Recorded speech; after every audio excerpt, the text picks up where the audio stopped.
அவர் அப்பப்போ தன்னுடைய கருத்துக்களில் என்னுடைய பேரும் இடையில் சொல்கிறார். ஏன்னா இந்த நாடாளுமன்றத்தில் சிறப்புரிமை இருக்கிறபடியினால் நான் அது சம்பந்தமான நடவடிக்கை எடுக்கிறத பற்றி யோசிக்க இல்லை. அப்போ குடும்பி தானே அப்படி இருந்துட்டு ஜிமிக்க நான் இனி சட்ட வல்லுநர்களோட கதைச்சு சொல்கிறது பொய் தானே. அப்போ எந்த வைத்தியர்களும் தாங்கள் அவரோடு சேர்ந்து வேலை செய்ய முடியாதுன்றதான் என்னுடைய கவனத்துக்கு கொண்டது. சந்திக்கிற எல்லாரும் சொல்கிறீர்கள் கடந்த காலத்தில் பல விடயங்களெல்லாம் சாதிச்சிருக்கிறீர்கள் என்ன நடந்தேன்னு சொல்லி. டக்ளஸ் தேவானந்தாவினுடைய வீழ்ச்சிக்கும் அனுர திசாநாயக்காவினுடைய எழுச்சிக்கும் காரணம் இந்த சமூக வலைத்தளங்கள். கடந்த 30 வருடங்களாக காய்ச்சா போதுமா இல்லை நிப்பாட்ட சொல்கிறீர்கள்? அன்பார்ந்த பார்வையாளர்களே, உங்களுடைய நிறைந்த ஆதரவை வழங்கி எமது யாழ் டிவி சேனலை சப்ஸ்கிரைப் செய்யுங்க. எனினும் இன்னும் எமது சேனலை ஆரம்பித்து 1.5 வருடங்கள் ஆகியும் எமக்கான பார்வையாளர்களின் ஆதரவு குறைவாக உள்ளது. மேலும் எமது சேனலை சப்ஸ்கிரைப் செய்யாமல் 98% பார்வையிட்டு வர்றீங்க. உங்களுடைய ஆதரவு எமக்கு மிகவும் முக்கியமானது. எங்களை ஊக்குவிக்கவும் எமது செய்திகளை தடைகளின்றி உடனுக்குடன் அறிந்து கொள்ளவும் எமது சேனலை சப்ஸ்கிரைப் செய்யுங்க. மேலும் பெல் பட்டன் அழுத்தி எம்மை உற்சாகப்படுத்துங்க.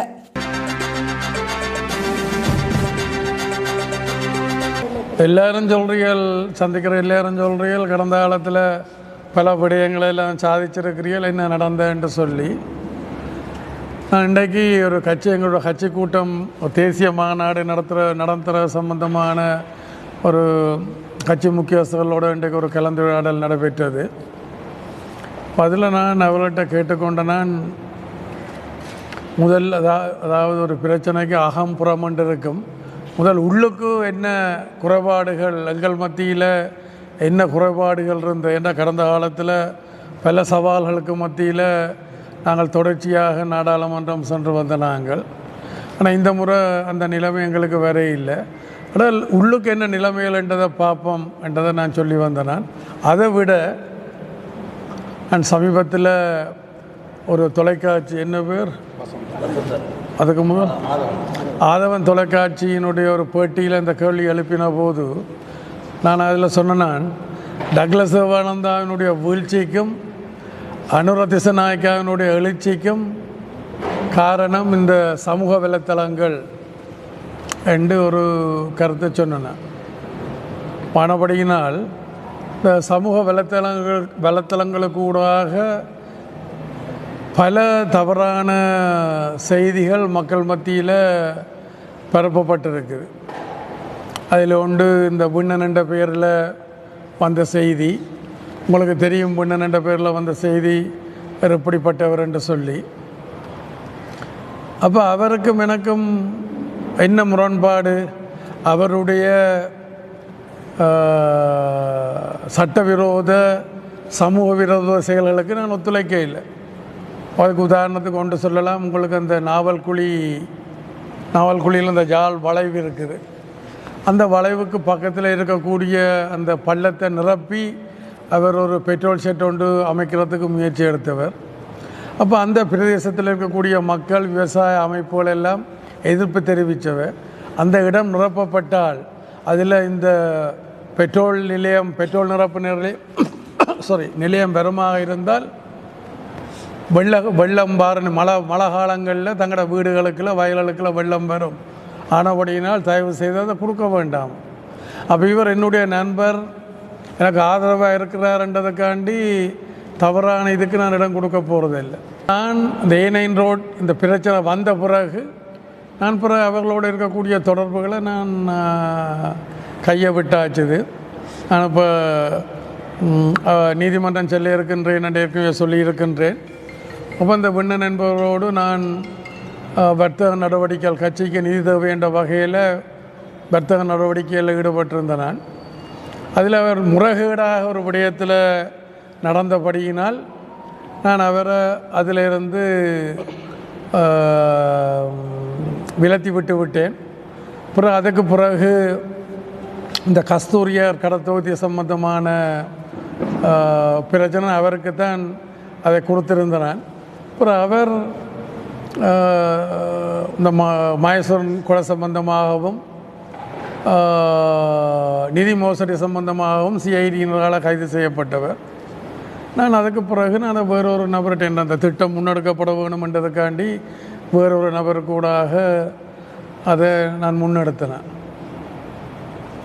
அப்போ அவர் தன்னுடைய முறைகேடுகளுக்கு அல்ல தன்னுடைய சட்டவிரோத செயல்களுக்கு அல்ல மக்கள் விரோத செயல்களுக்கு நான் இடம் கொடுக்க இல்லை என்றதால் உங்களை மாதிரியான ஊடகங்கள் இதுக்கு முன்னுரிமை கொடுப்பீர்கள் என்ற வகையில் இல்லை சமூக வலைத்தளங்கள் அதை என்ற அவையில் இன்றைக்கு ஒரு குடிசை கைத்தொழில் மாதிரி இன்றைக்கு சமூக வலைத்தளங்கள் இங்கே செயல்படுகிறது. அவர்களுக்கு நல்ல வருவாய் கிடைக்குது. அந்த வகையில் நான் ஒரு 2-3 சமூக வலைத்தளங்களை நான் உடனடியாக எனக்கு உங்களுக்கு அதை காட்ட முடியே இல்லை. ஒன்றில் பார்த்தால் அன்னூறு அதிரடி நடவடிக்கை, அமைச்சர் சிக்கினார், உள்ளுக்கு போய் தமிழ் அமைச்சர் உள்ளுக்கு போய் பார்த்தால் எனக்கும் அதுக்கும் எந்த சம்மந்தமும் இல்லை. அது அந்த போலீஸ் அமைச்சராக இருந்த அந்த பாஸ்போர்ட் சம்மந்தமாக ஏதோ செய்தி. இப்போ அப்படி கணக்கு உதாரணத்துக்கு நான் சொல்லலாம்.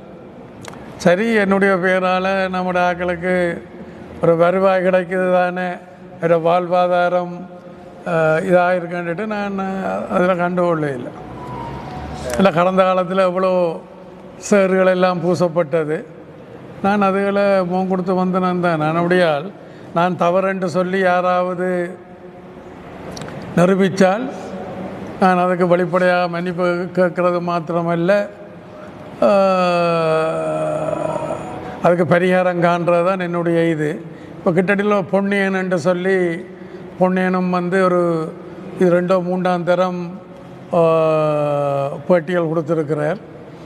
அப்போது ஒரு தடவை நல்லாட்சி காலத்திலையும் அவர் இப்படியான பேட்டி கொடுக்க நான் அந்த பேட்டியினுடைய பிரதியையும் நான் போலீஸ் மா அதிபருக்கு எழுதியிருந்தேன். இப்படி இந்த பொன்னியன் என்ற ஒரு நபர் இப்படி சில குற்றச்சாட்டுகளை முன் வச்சிருக்கிறார், அதை விசாரித்து நடவடிக்கை எடுக்க சொல்லி அவள் விசாரித்து பார்த்துட்டு சொல்லிச்சுன்னா அதில் எந்த உண்மையும் இல்லை. ஆனால் நீங்கள் மான நஷ்ட வழக்கு போகிறேன்றால் போகலாம் அல்லது அப்படியே விடலாமென்று. அப்போ நான் அதை கையை விட்டுட்டேன். இப்போ பற்றி கொலை சொல்ல தயாராக ஏனென்றால் இந்த அழுதம்பிள்ளை அவளே பெற வேணும் என்பது போல் நாங்களாம் எங்களோட பிரச்சனைக்கு தீர்வு காண வேணும்.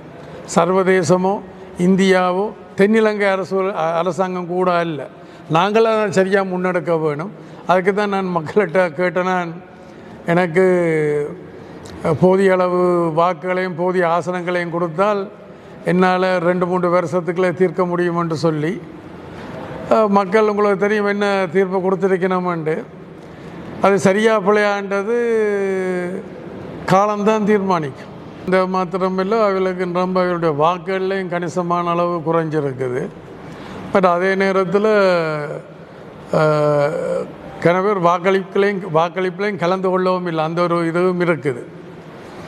அப்போ இந்த சமூக வலைத்தளங்கள் என்ன உங்களுக்கு தெரியும், முந்தைய ஒரு செய்தியை கேட்குறேன்டா டிவிக்கு முன்னால் போய் இருக்க வேணும், இல்லை வானொலிக்கு பக்கத்தில் காதை கொடுத்து கொண்டு இருக்க வேணும், அல்லது பத்திரிகை. ஆனால் இப்போ மெலசல ஊடகத்துக்குள்ள இருந்து கொண்டே செய்தியை அறிஞ்சு கொள்ளலாம். நெருப்பை நல்லதுக்கும் பயன்படுத்தலாம், தீயதுக்கும் பயன்படுத்தலாம். நினைக்கிறேன் எங்களுடைய சமூகத்தில் சரியாக பயன்படுத்தப்பட இல்லைன்னு நினைக்கிறேன். அவர் அப்பப்போ தன்னுடைய கருத்துக்களில் என்னுடைய பேரும் இடையில சொல்கிறார். ஏன்னா இந்த நாடாளுமன்றத்தில் சிறப்புரிமை இருக்கிறபடியினால் நான் அது சம்பந்தமான நடவடிக்கை எடுக்கிறத பற்றி யோசிக்க இல்லை. நான் இனி சட்ட வல்லுநர்களோட கதைச்சு சொல்கிறது பொய் தானே. இப்போ அவருடைய பிரச்சனையில் உங்களுக்கு தெரியும், சாவகச்சேரி இந்த பிரச்சனை என்னுடைய கவனத்துக்கு வந்த நேரத்தில் நான் அங்கே போனேன். இப்போ இந்த நிலைமையில் பார்த்துட்டு அவர்கிட்ட சொன்னேன், அமைதியாக இருங்க, நான் அலுவலை பார்க்குறேன்னுண்டு. இப்போ தாக்கப்பட்டதாக சொன்னார். நான் சொன்ன உங்கள்கிட்ட தாக்கப்பட்டதுக்குரிய அத்தாட்சி என்ன ஆதாரங்கள் இருக்குமென்றால் நீங்கள் போலீஸில் போய் முறைப்பாடு செய்யலாமென்றார். இல்லை சாவச்சேரி போலீஸில் செய்ய முடியாதுன்றார்.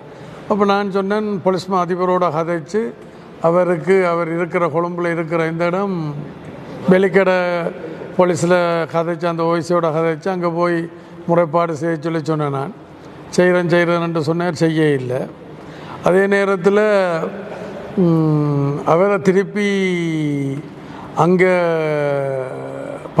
பதவியில் மீண்டும் அமர்த்துறதா இருந்தால் அவரோட எந்த வைத்தியர்களும் வேலை செய்கிறதுக்கு தயாராக இல்லைன்ற எனக்கு சொல்லப்பட்டது.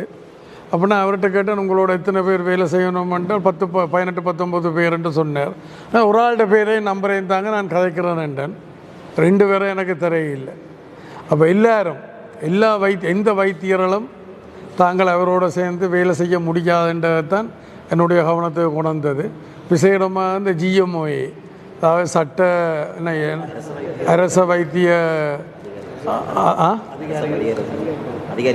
அதிகாரிகள் சங்கம், அதில் ரொம்ப தீவிரமாக இருந்துச்சுன்னா அவன்கிட்ட கேட்டுச்சுன்னா, நீங்கள் இதில் தலை போட வேண்டாம்னு என்கிட்ட வினியமாக கேட்டுக்கொண்டுச்சுன்னா நான் சொன்ன சரிபுல, இப்போ நீங்கள் அதுக்கு தலை போடுறீங்களா இல்லையான்றதை விட சரிபுலையத்தான்.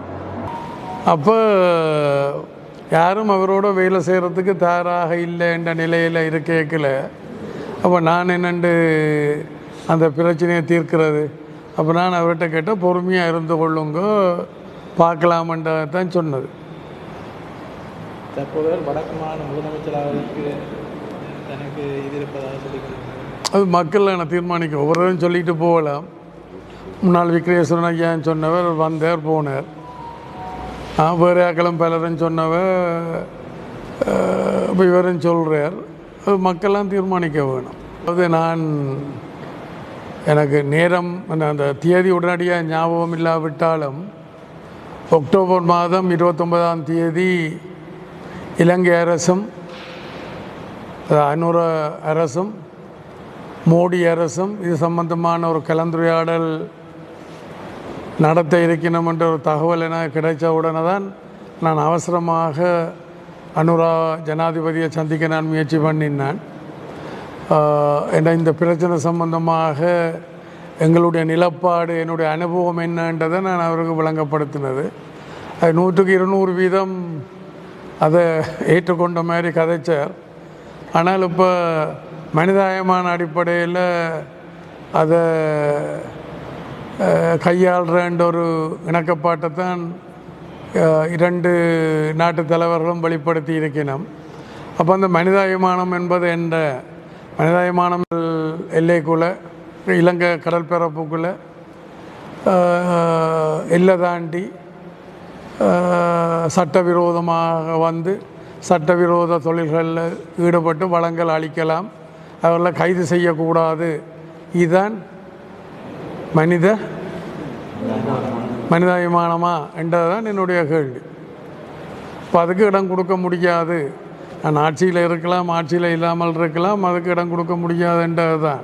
மற்ற நான் எந்த சந்தர்ப்பத்திலையும் அவர்கள் வரியை தந்துட்டு வந்தீங்க பிடிக்கலாமண்டு நான் சொன்னது கிடையாது. அங்கே இந்திய அந்த சட்டவிரோத எல்லை தாண்டின சட்டவிரோத தொழிலுக்கு அவர்கள் வரி தந்துட்டு பிடிக்கலாமன்ற நான் இந்த வகையில் ஒரு செகண்ட், ஒரு வினாடி கூட வர முடியாதுன்றது தான் என்னுடைய நிலப்பாடு. அது வெளிப்படையானது. சிலவுல இந்திய தரப்புக்கு என்னுடைய இந்த வெளிப்படையான நிலப்பாடு பிடிக்காமல் இருந்திருக்கலாம். அப்போ நான் இருக்கைகளை ரொம்ப நெருக்கி கொண்டு இருந்தபடியாக 2 டேட் கொடுத்தவ நான் ஆட்சியில் இருக்கைக்கல. அப்புறம் கடைசி நேரத்தில் அந்த டேட்டை ஒத்தி வச்சுட்டின்னு சரி, இனி புதிய அரசாங்கம் தான் வரப்போகுது, அப்போ அவைகளோட மனிதமான இதுக்கு போகலாம்ன்ட்டு யோசிச்சிருக்கணும் போல கிடக்குது. அப்போ நான் மனிதாயமானம்ன்ட்டு யோசிக்கிறது எங்களுடைய மக்கள், எங்களுடைய வளங்கள், அதைத்தான் நான் மனிதாயமானம் மனிதநேயம்ன்ட்டு நான் யோசிக்கிறேன்.